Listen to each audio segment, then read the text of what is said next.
Good afternoon, everyone. Welcome to Bruegel, and welcome to this event where we will discuss how to accelerate investment in sovereign AI computing infrastructure, models and services in the EU. As you can imagine, this is a very timely debate.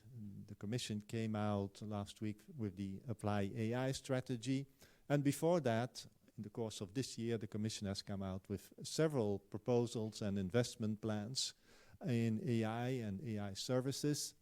So today we have here around the panel three very distinguished panelists who represent three companies that play a very central role in the development of AI services and infrastructure in Europe. We have Nvidia, Andy Grant. Nvidia is known, of course, as the company that is the main provider of chips for AI computing, GPUs. But in fact, Nvidia is also involved in developing AI models and rolling out AI services. But today we focus on them as the infrastructure provider. We have Audrey here, Audrey Herblain-Staup, who represents Mistral, basically the only EU AI startup that can still compete with the big guys and the big models around. And so it will be very interesting to hear their perspective on the AI rollout in the EU. And then last but not least, we have Accenture, Mauro Capo.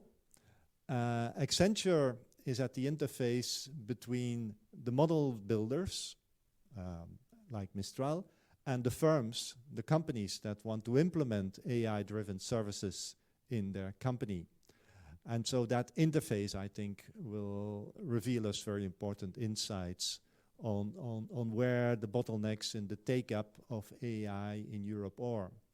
As you know, and as everybody knows probably, the Draghi report last year pointed a finger to Europe for being low on the productivity growth and pointed specifically a finger at digital services as lagging behind US digital services, and recommended that a lot of investment would be done in AI, and the European Commission has taken this to heart.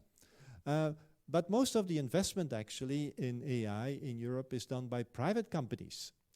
And so the question is, do they do enough? Where are the bottlenecks, if any?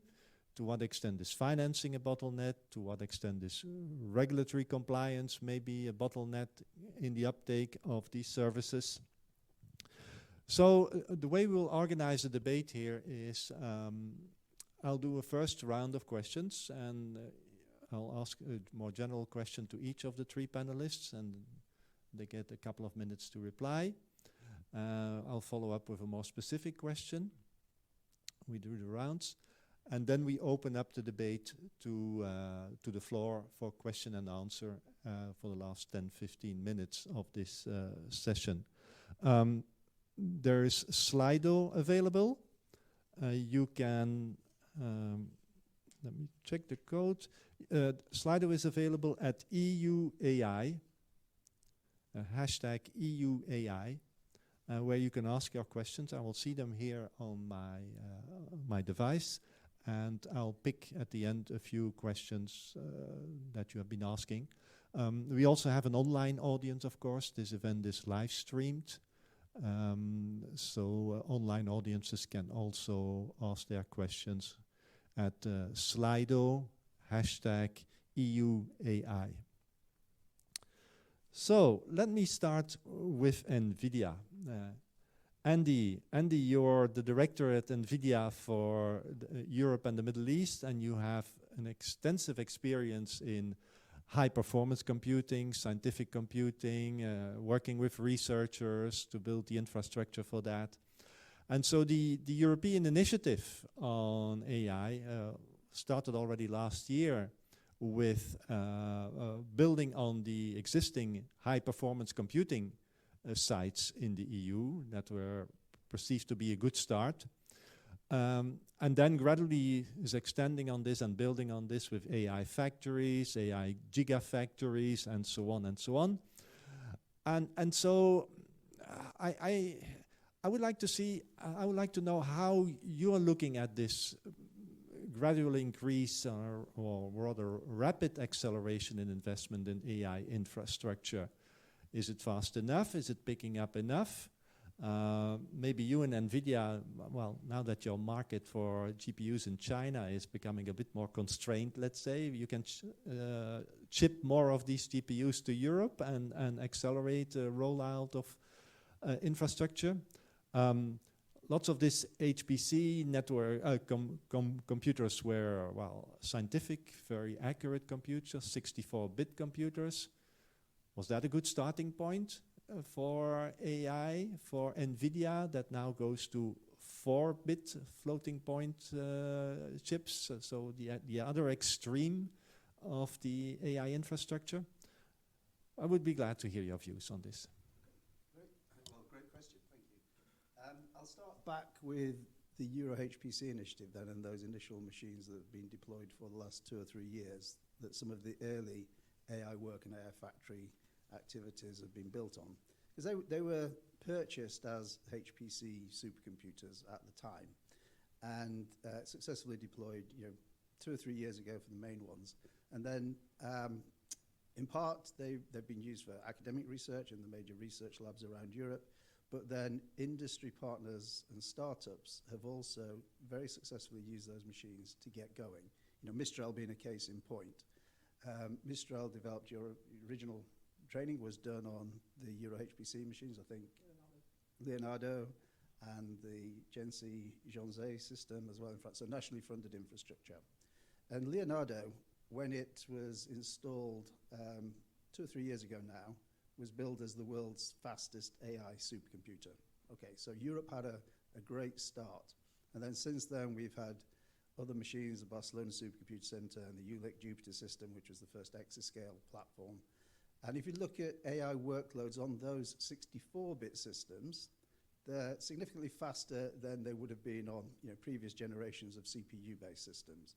Now, if you were building AI infrastructure from scratch, would you start there? The answer to that is probably not, but you're not starting from scratch. You're building up from a foundational layer. And I think the answer to the question is it's horses for courses, i.e.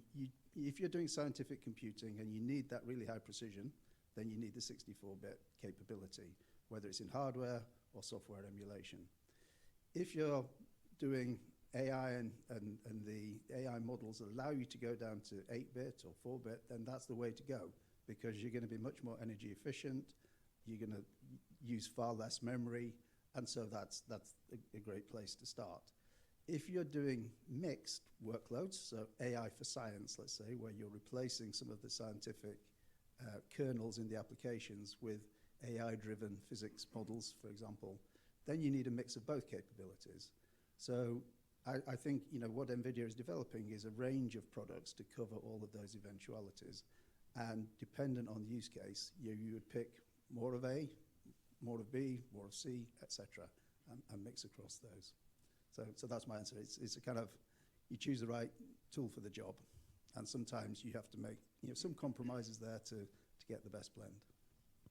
And as we said before, the scientific computers, of course, were designed to be run by universities, by researchers, and so on, less so by commercial companies. But now AI is moving very much towards commercial use. And then the question comes up, I understand that we need subsidies for scientific use, taxpayer subsidies, but do we still need that for commercial use? We see across the pond in the US that it's basically all commercially run infrastructure, and that pays well for itself. Well, I think you need a mix. Mistral, as a startup, wouldn't have been able to afford large-scale supercomputers to run its initial models. Same with Domin in Italy, same with Aleph Alpha in Germany, and you could name 20 others. So providing access to those systems to help those companies get started, I think has been a real taxpayer benefit, because that grows the economy and everything else that comes with that. So having commercial use for those facilities makes sense in some circumstances. Now, there are restrictions on those facilities, so you can't use them for production use. It's R&D capability. Where you go to the AI factories, and particularly the gigafactories, then it's much more private sector oriented. But I think there's a mix. So we're also seeing, of course, a lot of new neocloud players coming into the market. We're seeing big investments by the traditional cloud players. And why is this? Well, essentially, it's because the AI workloads are increasing exponentially. You know, the number of tokens generated is doubling every couple of months at the moment. So there's this massive increase driven by reasoning in models and long-term context in models. Okay. Let me pass to Audrey. Audrey, you represent Mistral, the only European AI startup still in the running at global level, I would say. But you're having a tough time, I presume, as a startup. It's not easy life. You're building your own infrastructure. You need to find the financing for that. You need to comply with the EU AI Act. At the same time, the technology is evolving very fast and evolving over the last year. We have seen this clear shift from emphasis on pre-training towards reinforcement learning and now to more emphasis on inference. So you need to have the infrastructure adapted to these different stages. How are you coping with all this at Mistral? What is the magic trick that you have developed for this? Thank you for this question. I don't know if there's a magic trick. I think the first thing, you mentioned that we are the only European AI, we are the only generative AI, and that's really important to mention because the EU ecosystem in AI is very strong, and there's many other companies that are building application on top of models, ours and others, and so we're not the only one. It's an entire ecosystem. I would say that we are a science company. We come from science, and we continue to work on the science front, and I think that's what matters for our development is indeed to have this very clear direction, that is to offer the best models. And when I say the best model, it means also the most efficient one, because as it was mentioned, we had no money at the beginning, and we were forced to find a way to create models that were more efficient. And if they are more efficient for us, they are also more efficient for our partners. And with that in mind, we also developed an approach that is probably very different from our competitors, and that resonates a lot, not just in Europe, but everywhere in the world, because we really care about making sure that this very transformative technology can benefit everybody and can be done in a way that is decentralized, that is portable, that is open, that is diverse in terms of languages. And that's how we are working for 2 years, and that's how we want to continue to work. And so I think what's working and what resonates is the fact that when we talk to partners, when we talk to customers, when we talk to public sector, we are not coming with an approach that is, hey, we have something on the shelf, you'll get exactly the same thing as your neighbor. We have a totally different approach. We build something with our partners. We literally co-train model, and that's why we still also need a lot of infrastructure for co-training. We look with them very specific use case and how we can solve their problem. And that's a different approach. That's probably a more long-term approach. But we believe that that's the approach that makes AI win and that will have an impact in Europe. There was a study from the MIT recently that was mentioning that I think the number was 19, I'm not very sure about the number, but close to 19% only of the AI use cases in companies are actually working and moving to production. And that's a big problem. That's a big problem because what we want to do is to solve problems and so create value for our customers as our partners. So the only way we believe to do that is actually working with them and helping them use the technology the right way, build the technology that is used and necessary for them. So I don't think there's a magic trick, but what's working for us is indeed building something that is very strong on the science front. We're a science company. We will continue to be a science company pushing the frontier of AI, but making that not just for the purpose of science, but to actually solve people's problem. Yeah. So I would would it be correct then to characterize Mistral as a company that's more involved in working closely with its customers to develop bespoke models and adapt it to the circumstances under which they need to operate in that company? Yeah, totally. Yeah. So that means you're moving somewhat more away from, let's say, developing foundational models, large foundational models, or you still do that as well? We still do that because it's both having great science and you cannot fix new problem without the great science. So we are continuing to push the frontier. We had Medium 3 that was released a few months ago. That was one of the best model in the benchmark recently. So that goes with science because this progress. One of my biggest frustration in the debate around AI is that everybody thinks that AI can fix everything. That's not true.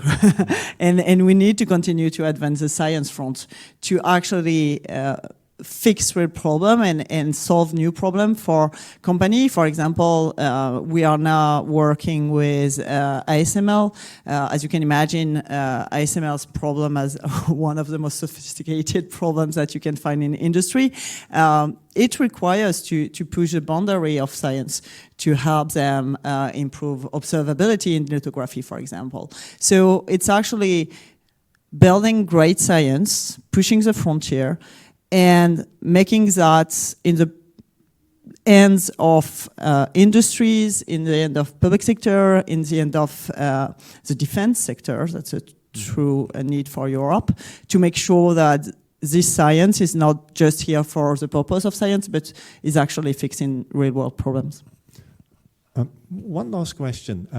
Last week, European Digital Commissioner Henna Virkkunen made a statement saying that Europe should invest in its own sovereign foundational models, large-scale models. Now, when we look across the Atlantic, we see the current generation of large foundational models cost hundreds of millions of dollars or euros to train and need huge infrastructure, hundreds of thousands of chips. We don't have that here. We don't have companies in Europe that can afford that, I think, unless you will tell me that Mistral can do such a thing. I mean, we've done it. So I think we should be more optimistic about what is feasible. We indeed, as it was mentioned, the 7B model, the first model we released, was state of the art. It was open and it was state of the art.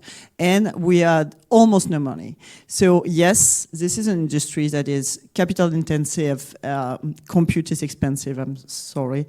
But indeed, it costs a lot of money to train model and to push the boundary. But you also have techniques and way to train in a smarter way. You can work better on the data. You can hire more talent. So we should not say that we are no longer in the race for foundational models. That's not true. We, Mistral, are still in the race.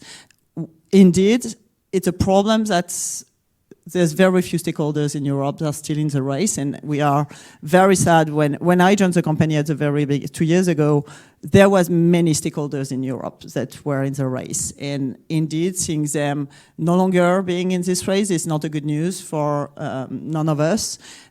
So it's difficult, but we have everything we need actually in Europe to make Europe win this AI race. I mean, we have talents. We have very, very strong European talents in AI, in mathematics. We need to find a way to bring back our talents who are in the US here and help us. We are more and more compute, and that's something that seems to be a priority from the Commission. So it's there, and we have private companies that are investing. We launched our data center. It's going to be operational in a few weeks. So it's possible. What we need to accelerate now, and I think it's part of AI applied strategy, is how do we encourage adoption? how are we fostering the demand for AI, the usage of AI, how we are nurturing an entire ecosystem. That's an excellent point on which to move on to our next panelist, Mauro Capo from Accenture.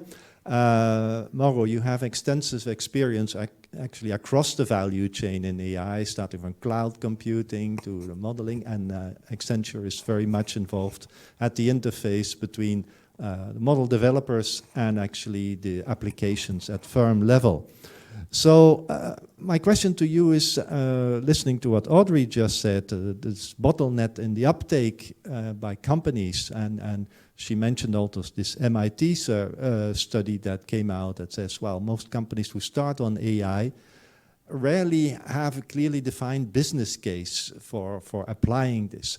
How do you experience this as Accenture, being in the front line working with those companies? And what can be done to accelerate this uptake of AI in Europe? So yes, that's a great question. I can relate to what Audrey was telling us and our experience with clients, because yes, you're right, we are in the middle of this transmission gear between technology and business value. And we see the uptake that is not going so fast as we expected. We recently launched a large-scale survey between among our clients and enterprise clients level. More than 1,900 clients were surveyed, and there is a big increase in demand. In the interest of requesting new AI solutions. We basically we measure 65% of increase of demand compared to last year. But at the same time, more than half of those companies still are lagging behind in terms of really moving from prototypes to scale, because there is a lot of factors around their basic intent of adopting AI that come back to the context we are living in. And in Europe, this specifically means, Audrey mentioned that we have talents. That's right, we have great talents in Europe in terms of quality. While in terms of volume, what we are experiencing with enterprise clients is that we are failing moving these talents from the, let's say, the layer of research and also digital native companies like Mistral is into enterprise. Enterprise really needs a lot of builders, because those guys are the ones that really knows the process, the industrial processes. They need to not only redesign, but rethink with disruptive technologies like AI. And pretty much from our calculation, we are missing to 250,000 talents in Europe really to get this uptake rolling.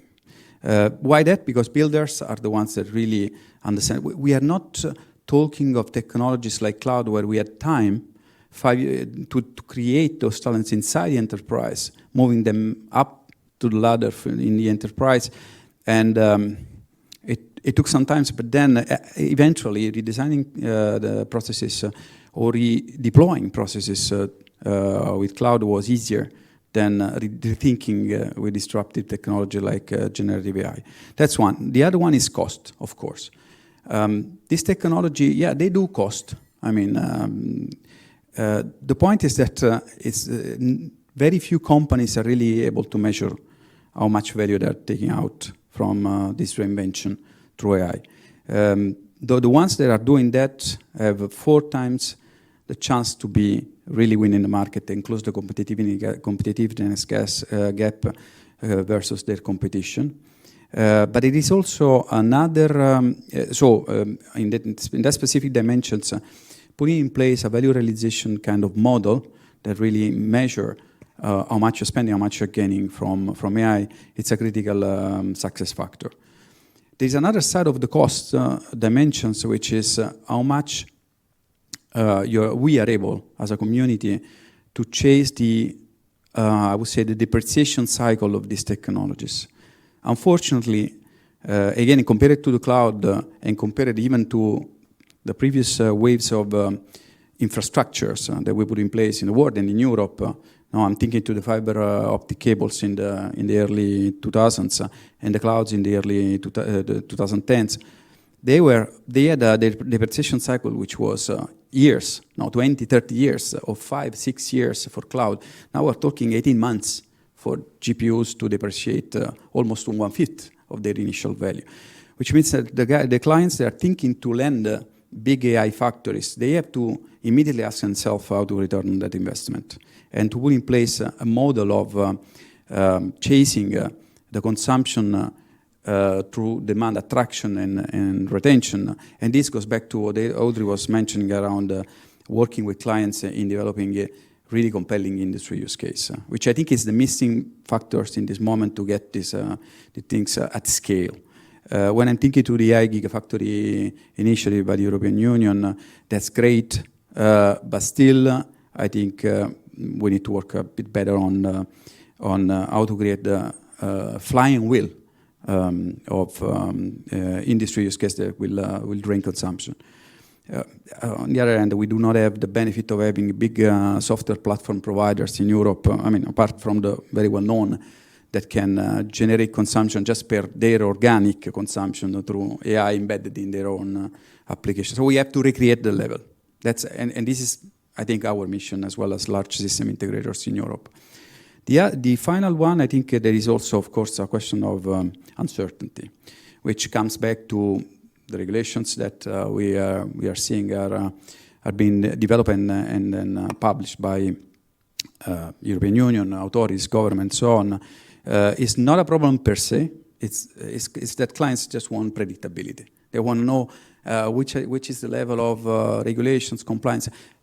We are starting from the baseline of data in Europe are regulated, full stop. No, there are so many regulations that every enterprise can pretend they have a very highly regulated data asset base, which means that regulation is not a problem per se. The problem is predictability, to know what you are going to be compliant with in 3 months, 6 months, 9 months. To the point that I think one critical features that technology producers and even system integrator needs to put in place is some forms of compliance as a service chasing model of these regulations, because this is going to be critical to give some form of guarantees to enterprise that they are not getting out of the space of compliance very soon. And finally, of course, uncertainty is also about the technology stack. What we have experienced in the last 12 months is that the sovereignty discussion really expanded to all the technology stack. At any layer, we are seeing a data center market that is moving in Europe, a lot of investment.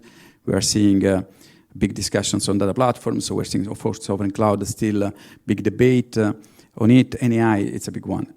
Energy is also a big topic in Europe as well. So companies that are thinking to adopt some form of AI now has to think of all these dependencies in the technology stack. This is really increasing complexity because they have to adapt to a political agenda which is evolving as we speak, and different country per country, which is another difficulty in Europe. France is different from Italy, Italy is different from Germany. There is no such alignment on the level of regulations or political pressure that we're putting on enterprises on the sovereignty constraints. So I said 3 things: talents, cost, and uncertainties. I mean, there is no easy fix for those challenges, even if they're all very good reinvention triggers. There is definitely an effort that we all have to put in place in aggregating the demand to create the critical scale in Europe that will protect this investment. The risk in the investment, I think, is a big one. The risk in the investment that we are putting in place in Europe through the AI factory, AI Gigafactory, is going to be a big discussion topic and a critical success for AI in Europe. You have in your job title digital sovereignty. Right. Sovereignty is probably the most frequently used word in Brussels nowadays, not only in digital, but in this uncertain geopolitical times across almost every sector now. What does digital sovereignty mean for you? Who knows? If someone knows in the room, I'd be happy to discuss. No, I mean, it's... please. Is it about controlling the data, Yeah. which is often used, because I cannot see how we could control the entire vertical stack. No, we cannot. We don't produce the chips. We don't. Right. There are many things we don't have in Europe. So what can we control? No, I was joking, but there is a reality that digital sovereignty has so many definitions, and typically is in the eye of the beholder. Everyone has his own definition. Everyone in different countries, different industries. Every industry has a different point of view on what digital sovereignty should be. And we definitely seen in the last 12 months this concept coming out from government into any industry, first of all. Second, we are seeing this coming out from cloud to every layer of the stack, as you were mentioning. And it's not more a compliance topic. It's more technology independence, operational resiliency, because we need to be prepared to be disrupted in some way from a geopolitical standpoint, hybrid wars, commercial tensions that we're having with big partners in the world like US. I think that at the end we cannot control anything. Yes, we need to decide where to invest for control and where we have to accept that we will have the dependencies. I'm not a big fan of saying we need to have the full stack autarkic in Europe, but that's not going to happen. Chipset, it's a lost fight for us because we consume 20% of the chipset of the world, and we produce 9% of the chipset of the world. So it's immediately understandable that cloud is another big one. No, there is a big push into having European champions, but still, increasing regulations means increasing the possibility for those who have capex investment capabilities to chase for and adapt to new compliance, new regulations, new requirements. So it's like a never-ending cycle. I think where we have to invest is still in the data control and data management, because this is rightful our own data. We need to extract value from our own data. So that one is paramount, and the other one is talent. I think we can accept to be dependent on chipset, and I think you're happy on that. I think we can live with a balanced mix of global and local cloud providers, but data needs to be protected. It needs to be managed here, and we need to invest on talents. Again, as Audrey was saying, we need to re-import talents from abroad, and we need to scale up talents from academia and SMEs into enterprise. Because with no builders, no AI. Audrey, I saw you itching to jump on this debate. Go ahead. Yeah, no, I think it's a very good question. What does sovereign mean? Because I never use sovereign. Sometimes my CEO does, and then I'm looking at him in a weird way. But I think it's the real question when you talk about control, and I fully agree with what you just said, but I think the real question is how much do we want to control our destiny?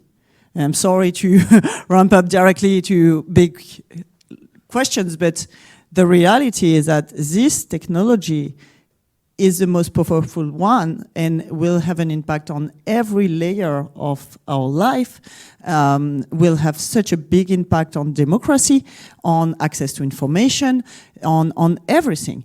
And the question is, how much do we want to give up as a continent on owning this technology?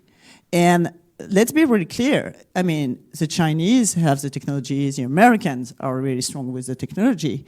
So the question for me with sovereign is not so much about, oh, we need to build something that is 100% European. That's not the question. The question is, at which layer do we want to make sure that first we have the choice, and how customers can have the choice. I mean, there's many products and services that are coming from the US that are way better, and that's fine to use a better solution, whether it's American or not. But the question is, do we have another alternative solution coming from the EU, and does the customer have this choice? And in terms of controlling our data, I think that's absolutely key to make sure that those models not only access European data. It's a question of diversity. It's a question of representation of the world. The vast majority of the content that will be available online tomorrow will be synthetic content. How do we ensure that those content have been fed with European diversity, have been fed with all the languages that we have been fed with our corpus of values, and so that's really important. And the other part is, how do we make sure that we can guarantee that the most sensitive and critical information that we need to have are used in a way that is secure for our citizens. And that's really key for us, because AI is plugged to data. If not, it's not working. So we need to ensure that's the promise we always made to our customers. And that's why we were the first one to deploy on-prem our technology, because we wanted to ensure our partners that when we plug our model to their data, we do not see their data. They can be autonomous with it. And we need to apply this approach with the defense question. We need to apply this approach with health. That's really important for the survival of Europe. And I'm really strong about the survival part, but I was in Tallinn last week, and when we talk with Ukrainian people, with Estonian people who are actually talking about defense and how we can leverage this technology in defense sector, it's really a question of survival. And so we need to be really strong about what we expect from that, whether it's sovereign or strategic autonomy or whatever. It's about control, and it's about controlling what we want to be in the place we want to have in the world. Andy, at your level on the vertical stack, the infrastructure, the chips layer, this is one thing where in Europe we don't have any control or much control at all. You're an American company, and all the chips, the GPU makers are dependent on one factory in Taiwan. So how do you see the security aspect there?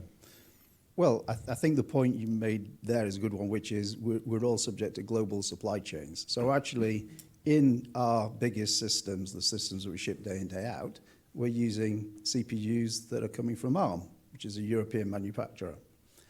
We're using systems that have been designed by TSMC and manufactured in Taiwan and integrated sometimes in Europe, sometimes in the US, depends on which OEM manufacturer is used. So it's a complicated picture. It's not a case of just everything ships from the US. And that's just at the foundation layer. I think at every layer of the stack, there is potential for Europe to have alternatives. And we shouldn't become reliant on others. But for me, the question of sovereignty comes down to how do we serve our citizens. So I think, and we strongly believe, that each country needs to have its own infrastructure and its own models that have been trained on local data relevant to the local context, so that if you ask a question in Catalan, you get an answer in Catalan that's relevant to the people of Catalonia, and you don't get an answer that's referring back to US law, for example. So local context, trained on local data, and respecting that local picture. I think that's a key thing. Coming back to your point about training, I absolutely agree.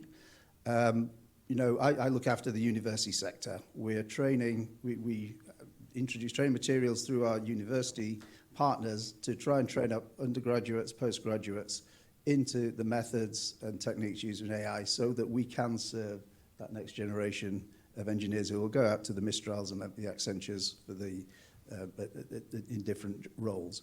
But also, fundamentally, we need to look at lower down the education spectrum in schools and in apprenticeships and so on, and make sure that across Europe we have an AI literate workforce. And so we're doing work with partners to try and ensure that happens as well, so that people aren't afraid because they just hear shock stories, but have a good appreciation of what really is going on, and the power of AI for good as well. Over the last couple of months, and certainly last couple of weeks, there's a lot of talk in the press about an AI bubble. Do you see this? Do you see there's such an acceleration in infrastructure investment and financing that this will no longer be economically sustainable? No, what I see is an AI explosion, i.e. every few months the demand is increasing exponentially. And so, that's driving additional expense in capital infrastructure. And we've seen a lot of investment in Europe over the last 2-3 months because of that insatiable demand. It's not going away.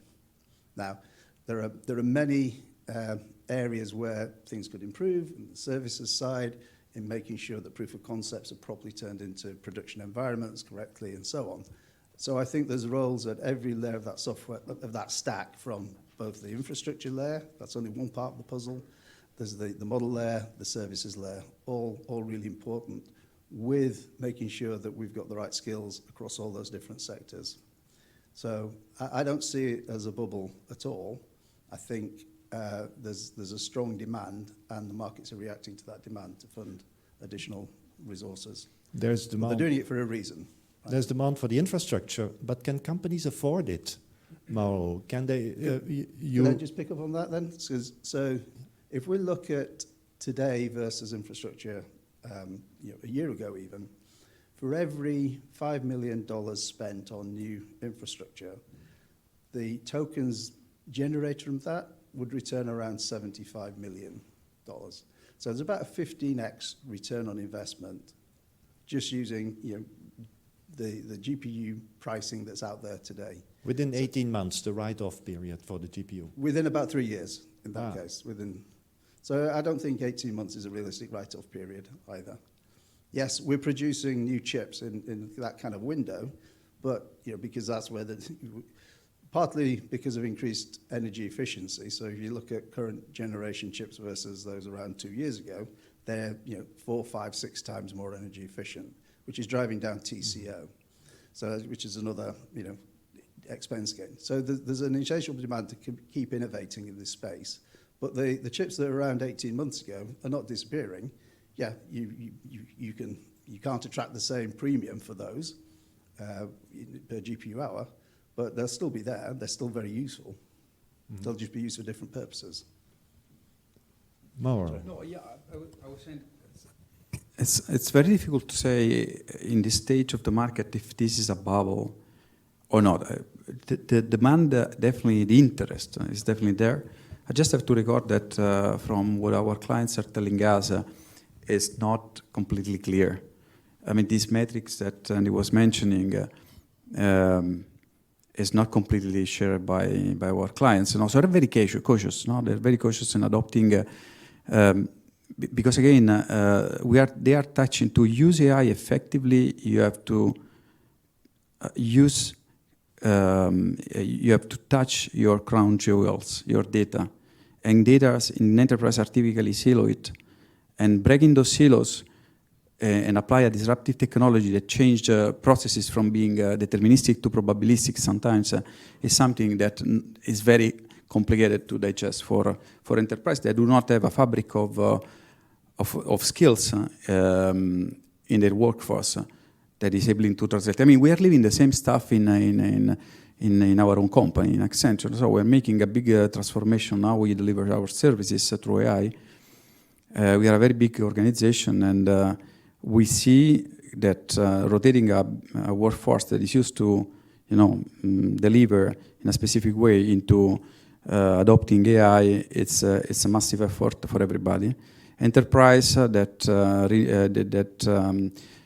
knows they have to protect their own jewels, their own data, are moving a bit more cautiously than we expected in the first place. But so saying it's a bubble, and from the level of investment, if you make the maths is telling you that the return on investment should be impressive.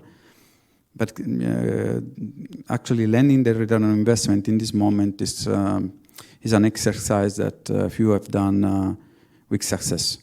I have to be frank. Now this is what I'm recording from clients. Okay. I think it's time to open up the debate to the floor. And I've also collected a few questions from the online audience. But let me see, any questions? Oh, many questions, yes. Here in front, behind Mattia. Oh, I'll take a few questions and then can answer collectively. Hi, Friedrich Lucke from the European Commission. I wanted to ask a question about the energy consumption of the energy required by AI models. To my knowledge, this can easily escalate quickly to the extent that you want to add something like a gigawatt to the local electricity demand.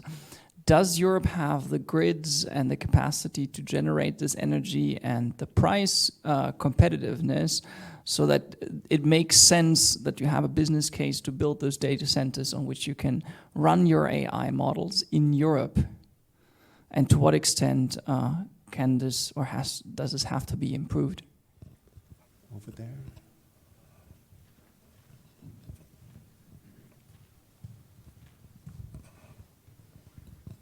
Sergei Kasyanov, Harvard Aerospace and Defense Alumni Organization.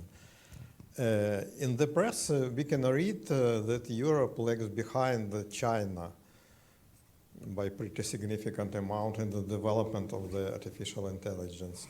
Do you think it's true, and how soon could be this gap avoided? Could Europe reach China, maybe overcome? What do you think? Thank you. And there was one more question over there, yeah?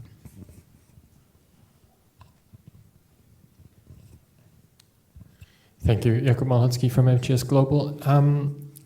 Using the word that Oji does not want to use, sovereignty, digital sovereignty, and building up on the China point earlier. Today or yesterday afternoon, actually, Bloomberg reported that in November, the Commission is preparing a new proposal on mandating tech transfers and joint venture requirements on foreign companies, mainly assuming Chinese. Is that, in your opinion, a right way to achieve digital sovereignty, or whichever way we want to call it? Okay, who's volunteered to start answering? Oh, I'm going to take the one on energy, probably. I can't say I'm an expert of the field, but energy is part of the equation. So we are 27 countries in Europe with different energy costs, different access to energy primal sources. So it has to be part of the equation and of an overall continental strategy. Landing at a gigafactory in Spain would cost you differently than landing it in Norway. And that's about price. About availability, there is a big stress on the grids. Actually, grids are overdimensioned. So for the kind of discussion that I had with the Italian transmitter system operator, the level of requests for connection to the grid has jump-started tenfold from last year to this year, just for the new data centers, which means that we see the increase. But from their standpoint, we still have the grid capacity to sustain the transmission. Differently is where the production is coming, because we are in Italy. We are buying most of. We will buy this additional energy if we do not develop additional renewable sources.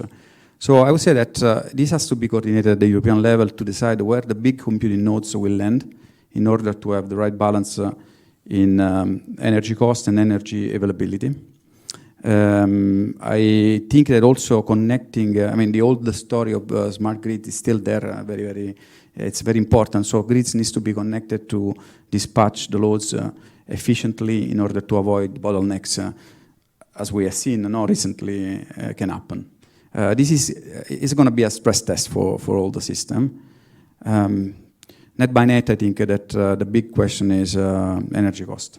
So actually, it has to go together with the energy sustainability strategy in Europe. It's going to be a stress test. Andy? Pick up on the energy question as well.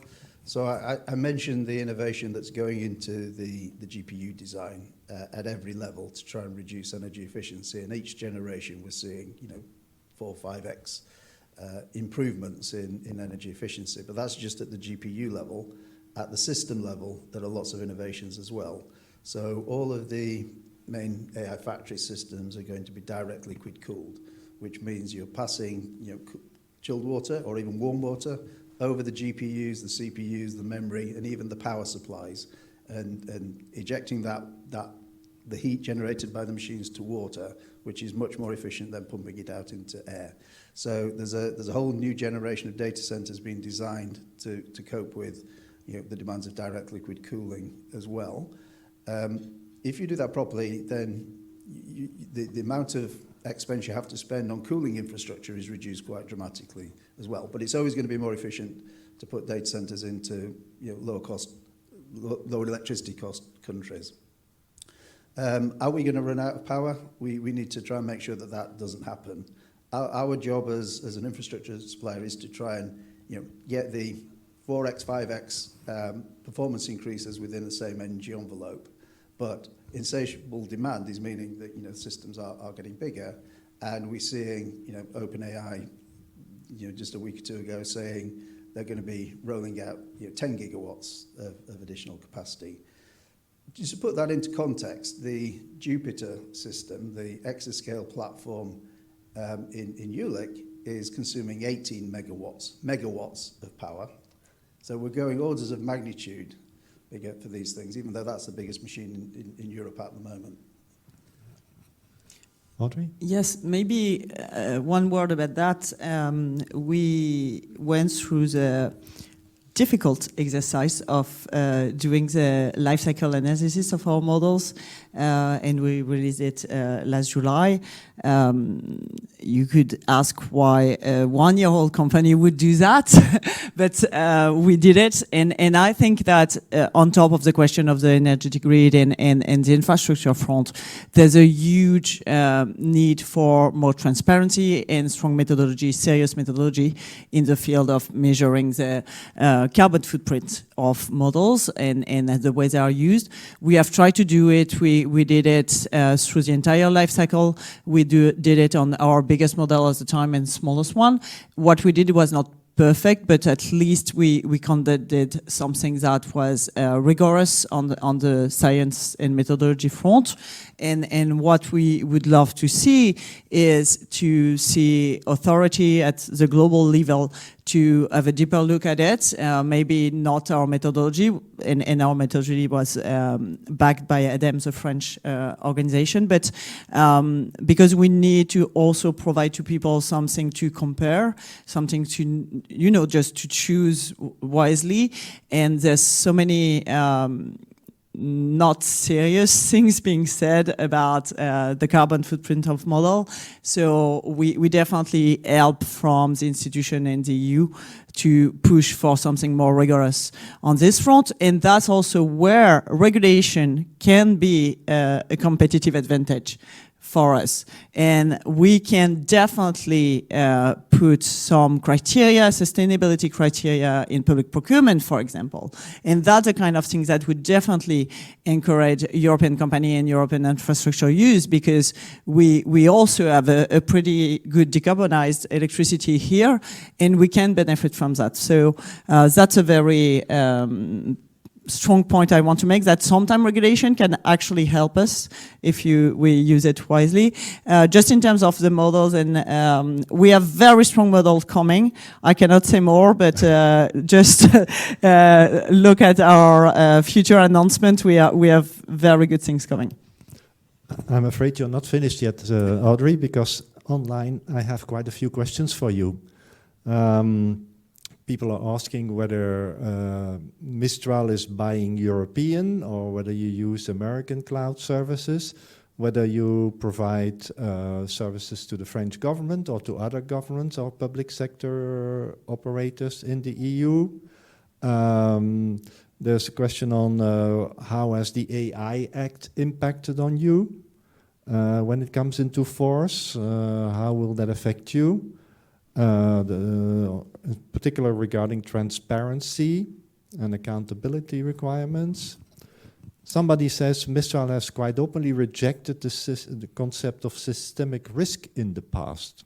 I wasn't aware of this, but maybe. Okay. Yeah. if you can. Yeah, I will Well, try you see to. the It's a lot questions here of on the questions. screen. Are we working with governments? We do work with some governments, not only the French, but various governments in Europe and elsewhere. We are working with Singapore. We are working with Luxembourg. We are working with the French, and we have. I think our approach, which is the same for enterprise but also for public sector, is to say, first we guarantee control because we have always had this on-premise deployment, which is very secure. We also encourage a lot of portability, which is really important for government, the same as our open source promise is also to provide the technology that people can use without us, and we believe it's something important for public sector. But also, I would say that we need to lead by example in some way, and I think it's important that institutions, European governments, will, when the quality is there, choose European providers. It's part of the global effort, and especially when our solution and approach are as good as our competitors. Something that is really important for us is also to work on languages. And so when we work with specific government, we are also working with them to collect data on their languages, especially rare languages. Builds partnership when public data can be used to reinforce the training of a model in specific languages, and that's really important. So that's something indeed we are doing and want to continue to do. On the concept of systemic risks that we might have rejected in the past, control risk, what has changed since signing the COP? Nothing has changed when we were we were the first company announcing that you were the first to sign up, yeah. We were the first to sign up. We have been really, really engaged in the process of the discussion of the code of practice, and we are a very small team, so I was really, really engaged in these long hours of discussion. I think we have never really rejected the concept of systemic risk. I think the question for us was more a question of the way the risks were defined in the Act were risks that has not yet occurred, and they put it. I will not go through the entire story of AI Act, but basically what happened is that AI Act was in discussion. Generative AI happened, and let's make sure that we can make generative AI fit in the text that was not designed for it, because we will not redo the same game. So obviously, there was something that was difficult, was how we are addressing the idea that this technology will obviously create some risks at the stage of the technology where no one knows what will be the risk of this technology.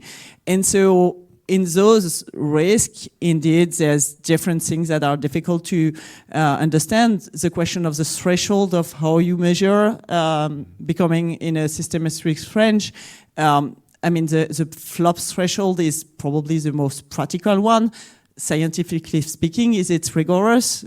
No, but this is the only way we can find to do it. The different risks that were put in the code were very various. Loss of control. We definitely do not believe in the concept of AGI, so that's obviously something which is challenging. Does that mean that we are not measuring what the model can do or cannot do? No, obviously not. We have customers. So what we want to do is models that are actually safe for our customers.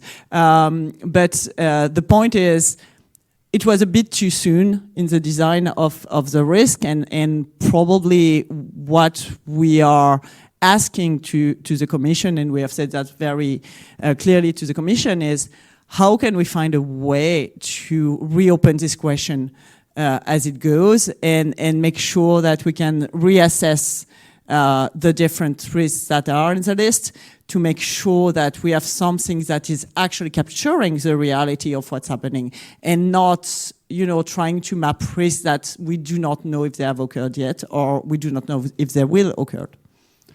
I'm sure we will have still lots of debates on the implementation of the AI Act and how that is rolling out in the future. But I'm afraid we have come to the end of this panel debate. Thank you all very much. Thank you to the panelists for your contribution. And thank you for the audience and the audience online as well. And have a nice afternoon.